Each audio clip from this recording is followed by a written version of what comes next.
Okay, so now we're going to go over the part 2. So here are my, wait, that's not what I want to do. Here is my, these are my continuities. And these are my changes. Okay, so for continuities, the first one that I came up with was reform, that we are constantly kind of reforming and reinventing ourselves as an American people. So the specific example that I came up with was the New Deal, prohibition, and the progressives, and then I connected it to civil service reform. I also connected it to the Great Society, but since we're stopping here and that's the time period 8, you guys aren't going to learn that one. Well, I want you to learn it, but anyway, whatever. It is what it is. The next trend that I came up with is nativism. And nativism, the specific example is Sacco and Vanzetti and the first Red Scare. I connected it to the second Red Scare, but the second Red Scare is in the 1950s, which is time period 8, so you're not going to learn that. And the Chinese Exclusion Act. Intervention in Allies affairs, so World War I, World War II, Spanish-American War. Later on, I connected it to Vietnam, but okay, great. Okay. Protest is another one. And with protests, I came up with the labor movement, the suffragettes, the veterans. These are continuities that are going to keep coming up in United States history. And I connected it to a time period outside of that by saying Vietnam. Beeps, not going to learn that. It's heartbreaking, actually. Extension of rights is the next continuity that I came up with, and the specific example I used was suffrage, and then also connected that to civil rights and the women's movement. So okay, now I'm on changes. So changes, U.S. foreign policy changes significantly and changes all the time.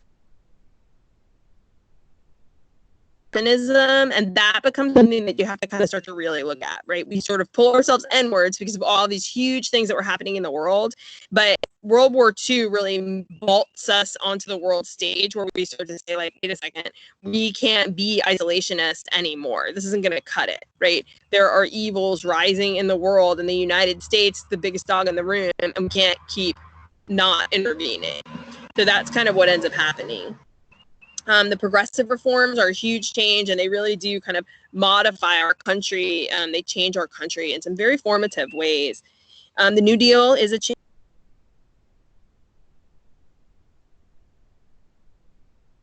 of the federal bureaucracy, if not more.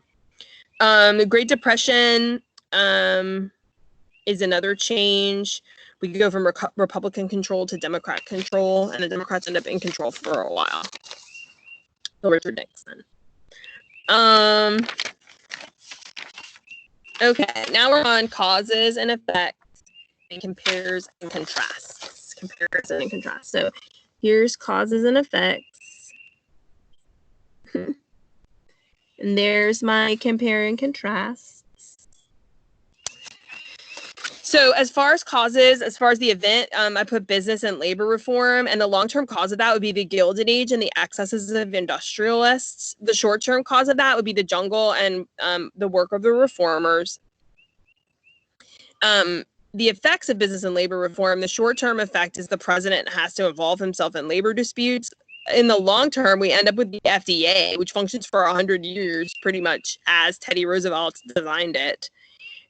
We also have changes in working hours, working conditions, and child labor. And that's a long, slow slog, but we definitely, with the progressives, start to modify what children are allowed to do in the workplace and start to say, like, they really need to go to school and not the factory.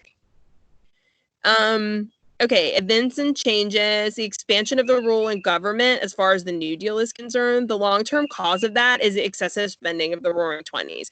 We hadn't really gotten a handle on large-scale economics. We were still working on it. We didn't completely understand credit. We were over-relying on credit. We didn't have a great system. We were overspending, and we had spread ourselves so thin that we were unable to to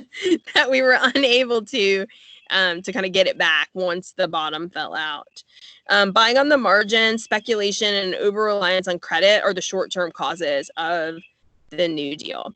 The short-term effects is that the New Deal did ease some of the Great Depression's woes, but the long-term effect is that the government bureaucracy is now enormous, and people are reliant on a social security system that is paying forward, but is very hard to get rid of and very hard to get under control.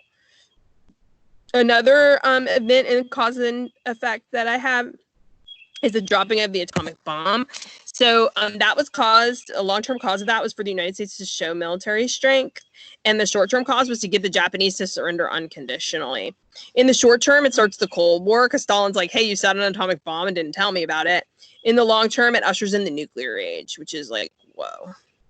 Okay, comparisons. You could compare Woodrow Wilson to Teddy Roosevelt.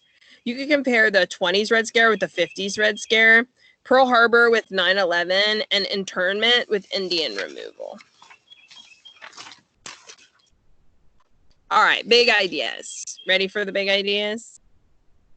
Here they are. These are my big ideas.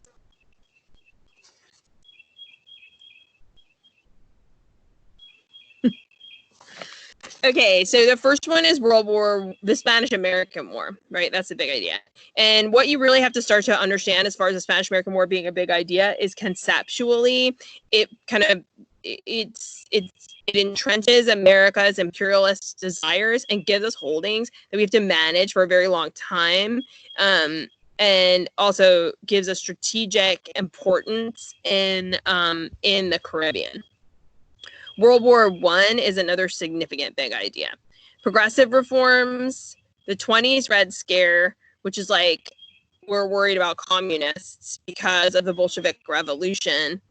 And so we start to get really worried that there's communists infiltrating the United States. And the 20s Red Scare is going to be parallel to the 50s Red Scare, which it's not going to be on the test. The Harlem Renaissance. So that's the cultural and artistic flowering of African Americans as a result of the Great Migration. It's all connected, right? Like the Harlem Renaissance happens as a result of the Great Migration. So that part's important. Immigration quotas is another really big idea, and the limits that we place on immigration. And we've talked a lot in class about the trends, right? And about how the limits that we place on immigration are there based a lot of times on what is going on in the world. So as we get concerned about certain things that are going on globally, we will restrict immigrant movements into our country. Okay, so like an example is now, currently, we are concerned about the spread of this really scary virus. And so we have restricted immigration. We've said like people can't come from outside of our country because we're not really sure if they have the virus or not. And so we're not really sure what to do with that. The Roaring 20s is another trend, and the excesses of the Roaring 20s. The United States goes into this like, whoa, what did we just do? We fought in World War I where everybody tried to kill everybody else. The whole world tried to kill each other. And now we're out of it and we're like not really sure we want to be part of that. And so we sort of have this like weird like identity crisis. And that's kind of the Roaring 20s.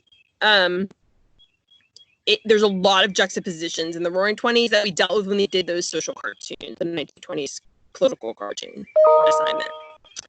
The Great Depression is another huge one. And again, you guys did that New Deal Twitter scavenger hunt. That would be a great reference for you to keep looking back at. The Dust Bowl and the environmental disaster that happened as a result of the Dust Bowl.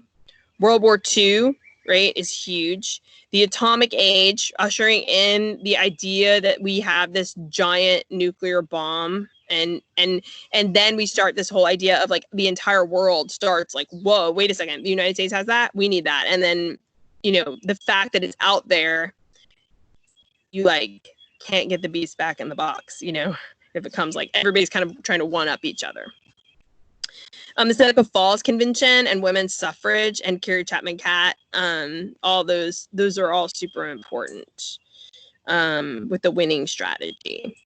Labor reform and all the labor reform that comes up during this time, particularly child labor and women's labor. And then Wilson's 14 points and the failures of the Treaty of Versailles and Henry Cabot Lodge and the reservationists. So those things are all super, super important. Big ideas that you want to make sure you know. Things that you need to look out for are going to be a schedule for us to call each other for some question and answer time, a schedule for us to do some chatting in Teams, some text chatting in Teams to make sure that we kind of know what we're doing with that. And then you need to start thinking towards making sure finding your login information and checking all the like college board stuff that you have and information that you had on the exam. And I'll start rolling out some more stuff for you guys this week. Look for a video on how to do the president's chart and a video on how to what you need to kind of know about the structure of the AP exam to come out this week. I hope you guys are well. Bye.